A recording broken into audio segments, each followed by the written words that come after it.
नमस्कार मेरे प्यारे साथियों, जय हिंद। स्वागत है आपका आपके अपने YouTube चैनल DS ऑफिशियल शिक्षा में। तो दोस्तों, संविधान की क्लास की शुरुआत करते हैं। तो संविधान के क्लास के पहले मैं आपसे एक कहानी के माध्यम से कुछ शेयर करना चाहता हूँ कि कहानी है कि एक राजा था। राजा एक छोटा सा साम्राज्य था और उसका राजा था, उसका सारा परिवार, सब कुछ बढ़िया चल रहा था। फिर एक बार राजा के दरबार में एक युवक आया और उसने राजा से बोला कि राजा जी, मैं आपके यहाँ नौकरी करना चाहता हूँ। राजा ने पूछा कि क्यों नौकरी करना चाहते हो, क्या बात है, आपके अंदर क्या बड़ाई है कि मैं आपको नौकरी पे रख लूँ।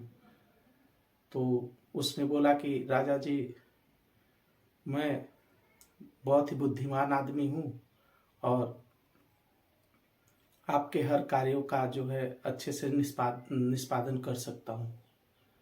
इससे राजा उसकी जो है बातों से बड़ा प्रभावित हुआ और उसने कहा कि ठीक है, चलो मैं तुम्हें अपने यहाँ नौकरी पे रख लेता हूँ। और राजा ने उसे अपने यहाँ नौकरी पर अस्तबल में रख लिया और अध्यक्ष बना दिया अपने, कि मतलब सभी देख रेख जो है इसके अंडर में होगा। और कुछ दिन बीता, वो अपना कार्य कर रहा था। राजा एक दिन गया उसके पास और पूछा कि चलो आज देखते हैं कि सबसे अच्छी जो मेरी नस्ल का घोड़ा है उसके बारे में जानते हैं, इसकी क्या राय है। गया वो जाके और राजा ने उससे पूछा कि क्या मेरा घोड़ा सबसे अच्छी नस्ल वाला कैसा है। उसने बोला कि राजा जी, घोड़ा तो नस्ल अच्छी है लेकिन ये अच्छी नस्ल का घोड़ा नहीं है राजा जी। राजा को बड़ा अचंभा हुआ। उसने जिससे उसने घोड़ा लिया था उसको बुलाया और पूछा कि ये किस नस्ल का घोड़ा है। तो उसने उस घोड़े के मालिक ने बताया कि राजा जी, आपने तो घोड़ा जो लिया है वो नस्ल अच्छी है, लेकिन बचपन में इसकी माँ मर गई थी और जिसके कारण ये गाय का दूध पी के और उनके साथ ही बड़ा हुआ। और वही सब है। तो राजा जी को बड़ा आश्चर्य हुआ कि इसको कैसे पता चल गया ये बात। राजा ने उससे पूछा कि बताओ भाई, तुम्हें कैसे पता चला ये सब। बोला, राजा जी, ये घोड़ा घास मूड़ी झुका के खाता है, अपना सिर झुका के घास खाता है, बाकी घोड़े सिर उठा के घास खाते हैं। तो राजा ने कहा कि सही बोला। फिर राजा ने कहा कि तुम तो उसको उसके ईमानदारी पे और उसके कार्य पे बहुत ज़्यादा खुश हुए और उसको बोले कि चलो आज से तुम मेरे पत्नी पे नज़र रखो, उसके बारे में मुझे बताओ। राजा की बातें सुनकर वो बोला, ठीक है राजा जी। कुछ दिन बीता, फिर राजा ने उससे पूछा कि तुम मेरी पत्नी से मिले, देखे तुम्हें क्या लगता है, रानी कैसी है। तो बोला कि राजा, सब कुछ तो ठीक है लेकिन रानी जो है वो अच्छे खानदान से नहीं है, वो राजघराने से नहीं है। राजा को बड़ा आश्चर्य हुआ और उसने बुलाया, पूछा उससे कि क्या आप ये बोल रहे हैं कि ये राजघराने से नहीं है। तब उसके माँ बाप ने बोला कि हाँ, वो सही बोल रही है, सही बोल रहा है। इस जो है आपकी शादी इससे तय हो गई थी बचपन में ही, लेकिन जिससे तय हुई थी वो मेरी बेटी मर गई, तो हमने किसी और की बेटी गोद ली और जिससे आपका शादी हुआ। तो राजा फिर अचंभा हुआ और उससे खुश हुआ। फिर उसको खूब सारा अनाज, पानी, घी, तेल जो भी है सब इनाम में दिया और फिर उसको अपने राज दरबार में जगह दी। फिर राजा के मन में एक दिन आया कि आओ इससे अपने बारे में पूछते हैं कि हमारे बारे में देखते हैं क्या बताता है। राजा ने अपने बारे में पूछा कि बताओ, मेरे बारे में तुम्हारा क्या कहना है। उसने कहा कि राजा जी अगर मैं कुछ बोलूँगा तो कहीं आप मुझे दंडित तो नहीं करोगे, पहले ये मुझे बताओ। तो राजा बोला कि हाँ ठीक है, मैं नहीं करूँगा। राजा ने प्रॉमिस किया और फिर वो बताया कि राजा जी आप राजा तो हैं लेकिन आप राजवंश से नहीं हैं। राजा को बड़ा अचंभा हुआ।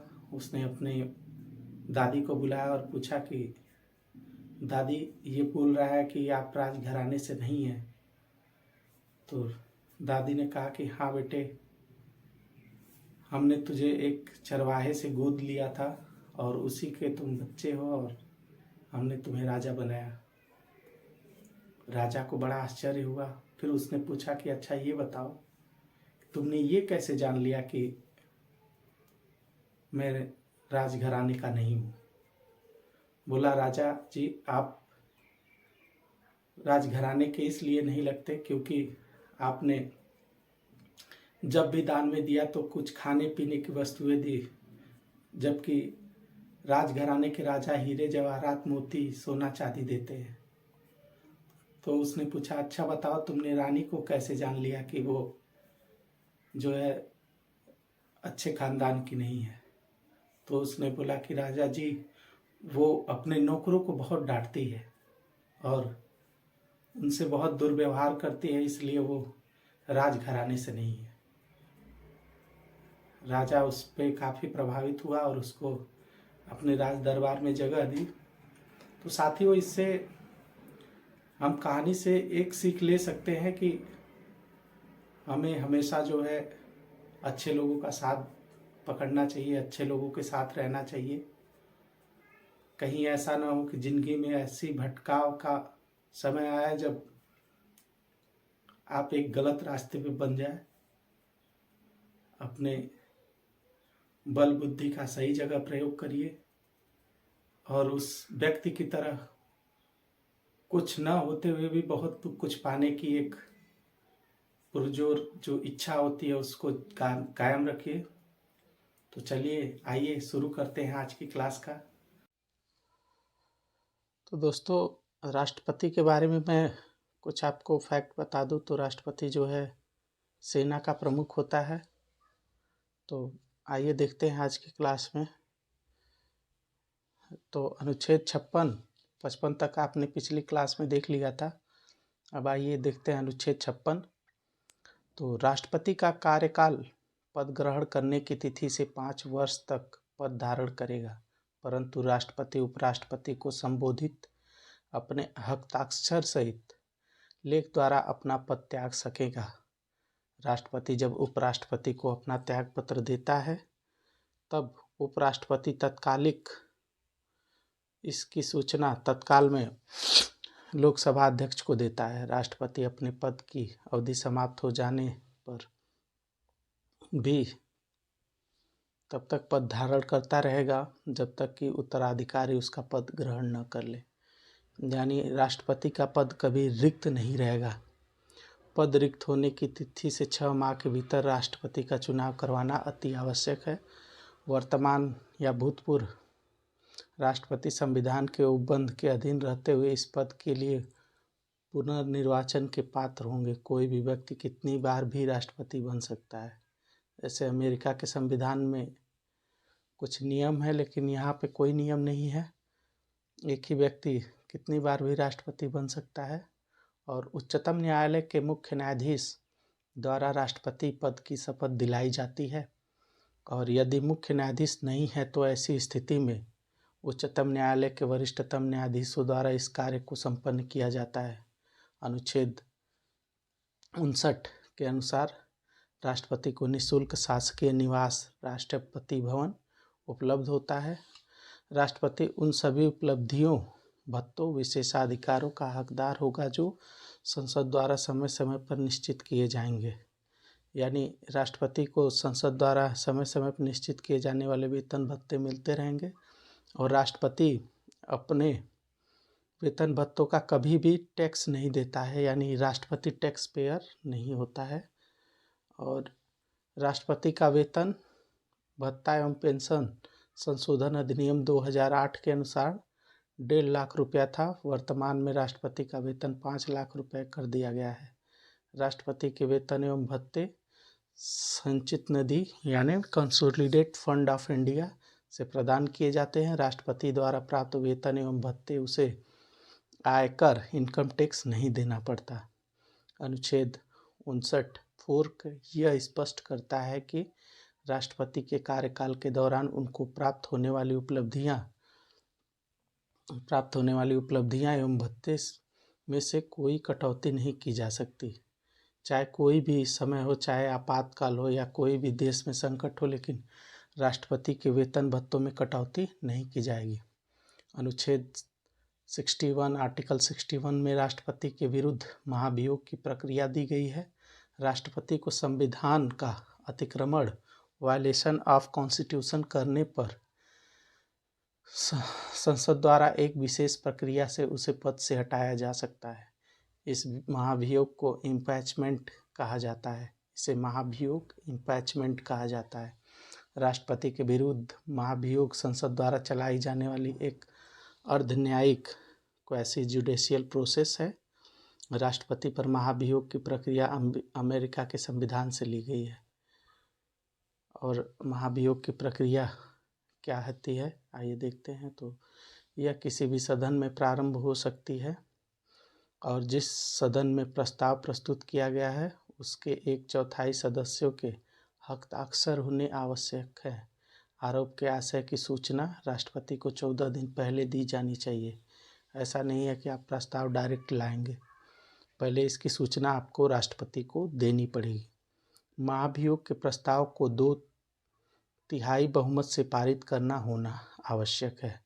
इसे पूरे सदन में पारित होने के लिए भेजा जाता है। दूसरे सदन अब पहले इन आरोपों की जांच करता है एवं महाभियोग के प्रस्ताव को दूसरे सदन में भी 2/3 बहुमत से पास करना अति आवश्यक है।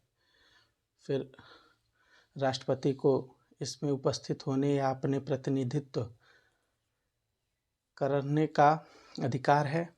महाभियोग के दोनों सदनों में 2/3 बहुमत से पारित होने के बाद विधेयक पारित होने की तिथि से राष्ट्रपति को अपने पद से हटना पड़ता है।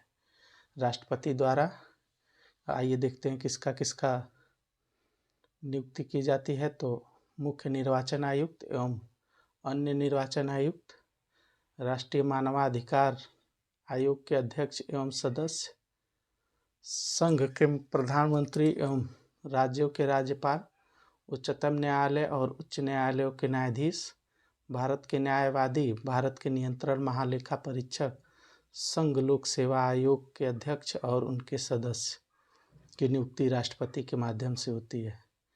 वर्ष 1961 में 1961 में 11वें संविधान संशोधन के द्वारा अनुच्छेद 71 में उपखंड 4 जोड़ा गया, जिसमें यह स्पष्ट किया गया कि यदि राष्ट्रपति अथवा उपराष्ट्रपति के चुनाव के समय उनके निर्वाचन मंडल में कुछ स्थान रिक्त है तो इस आधार पर चुनाव की वैधता पर प्रश्न नहीं उठाया जा सकता। इस प्रकार की यदि राष्ट्रपति के निर्वाचन के समय किसी राज्य की विधानसभा भंग भी हो तब भी उसका निर्वाचन अवैध नहीं होगा। आर्टिकल 71 अनुच्छेद 71 के अनुसार राष्ट्रपति और उपराष्ट्रपति के निर्वाचन से उत्पन्न या सशक्त सभी शंकाओं और विवादों की जांच तथा निपटारा उच्चतम न्यायालय करेगा और उसी का निर्णय अंतिम होगा। फिर अनुच्छेद 75 1 के अनुसार प्रधानमंत्री की नियुक्ति राष्ट्रपति करेगा और अन्य मंत्री की नियुक्ति राष्ट्रपति प्रधानमंत्री की सलाह पर करेगा। अनुच्छेद 78 के अनुसार प्रधानमंत्री का यह कर्तव्य होगा कि वह मंत्रिपरिषद के सभी निर्णयों और प्रशासन संबंधी मामलों में सूचना दे जो राष्ट्रपति द्वारा मांगी जाए। फिर संविधान के अनुच्छेद 79 के अनुसार 79 के अनुसार संसद के दोनों सदनों के साथ साथ राष्ट्रपति भी संसद के अभिन्न अंग होते हैं और वह दोनों सदनों को अधिवेशन के लिए आहूत करता है, उनके अधिवेशनों को बुलाता है और राष्ट्रपति की वीटो शक्तियाँ, वीटो पावर्स ऑफ प्रेसिडेंट। तो आइए देखते हैं वीटो पावर। तो वीटो लैटिन शब्द है जिसका अर्थ है रोकना। भारतीय संविधान द्वारा राष्ट्रपति को स्पष्टतः वीटो पावर प्रदान नहीं की गई है, परंतु संवैधानिक परंपरा के रूप में राष्ट्रपति को अधोलिखित 3 जो है वीटो पावर मिली है। पहला है अत्यांतिक वीटो, एब्सोल्यूट वीटो। इस वीटो के प्रावधान के अंतर्गत राष्ट्रपति संसद द्वारा पारित किसी विधेयक पर अपनी राय सुरक्षित रखता है और इस कारण यह विधेयक समाप्त हो जाता है और विधेयक अधिनियम नहीं बन पाता। और दूसरा है निलंबनकारी वीटो, सस्पेंशन वीटो। निलंबनकारी वीटो के अंतर्गत राष्ट्रपति को भेजा गया कोई भी विधेयक संविधान संशोधन अथवा धन विधेयक को छोड़कर राष्ट्रपति द्वारा संसद को पुनर्विचार के लिए वापस भेजा जा सकता है। राष्ट्रपति धन विधेयक के मामले में इस वीटो का प्रयोग नहीं कर सकता। राष्ट्रपति धन विधेयक को अपनी स्वीकृति या तो दे सकता है या उसे रोक कर रख सकता है, परंतु संसद को पुनर्विचार के लिए नहीं भेज सकता। फिर पॉकेट वीटो। तो पॉकेट वीटो में राष्ट्रपति विधेयक पर न तो सहमति देता है, न ही स्वीकृति और न ही पुनर्विचार के लिए लौटाता है। इस तरह के विधेयक को एक अनिश्चित काल के लिए अपने पास लंबित रखता है। राष्ट्रपति अनुच्छेद 124 के अनुसार सर्वोच्च न्यायालय तथा अनुच्छेद 217 आर्टिकल 217 उच्च न्यायालयों के न्यायाधीश की नियुक्ति करता है। सर्वोच्च न्यायालय के अधिकारियों एवं कर्मचारियों की नियुक्ति के लिए संबंध में नियमों का निर्धारण राष्ट्रपति द्वारा ही किया जाता है। अनुच्छेद 72 के तहत राष्ट्रपति को क्षमादान पैडॉन्स की शक्ति प्रदान की गई है। अतः राष्ट्रपति किसी अपराध के लिए दोषी ठहराए गए व्यक्ति के दंड को क्षमा अथवा प्रविलंबन रिप्रेव परिहार रिमिशन और विराम रिस्पेक्ट या लघुकरण कम्यूट कर सकता है।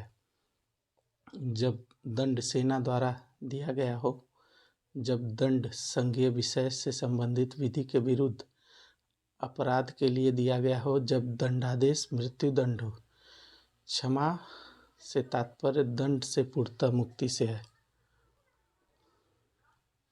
और राष्ट्रपति की सैन्य शक्तियाँ। भारत का राष्ट्रपति रक्षा बलों, थल, वायु सेना, नौसेना का सर्वोच्च सेनापति सुप्रीम कमांडर होता है। अनुच्छेद 53(2) के 1 उसे देश के साथ युद्ध घोषित करने तथा शांति स्थापित करने की शक्ति दी गई है। यह शक्ति वास्तविक शक्ति न होकर सिर्फ औपचारिक शक्ति है। भारत का राष्ट्रपति मंत्रिपरिषद की सलाह के बिना इन शक्तियों का प्रयोग नहीं कर सकता। वह तीनों सेनाओं के अध्यक्ष की नियुक्ति करता है। रक्षा बलों की सर्वोच्च कमान उससे निहित होती है और उसका प्रयोग कानून द्वारा विनियमित होगा। और फिर है राष्ट्रपति की राजनयिक शक्तियाँ क्या हैं। Diplomatic powers of president. तो भारत के संघ का संवैधानिक प्रमुख होने के कारण राष्ट्रपति वैदेशिक क्षेत्र में भारत का प्रतिनिधित्व करता है। सभी अंतर्राष्ट्रीय समझौते इंटरनेशनल ट्रीटीज समझौते एग्रीमेंट एवं करार डील राष्ट्रपति के नाम पर किए जाते हैं।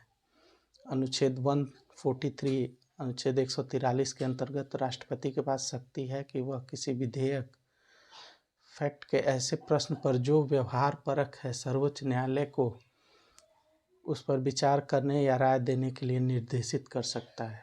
यानी राष्ट्रपति सर्वोच्च न्यायालय को भी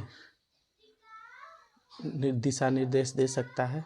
तो साथियों, हमने राष्ट्रपति के शक्तियाँ, उनके वेतन भत्ते और उनके कार्य क्षेत्र को देख लिया।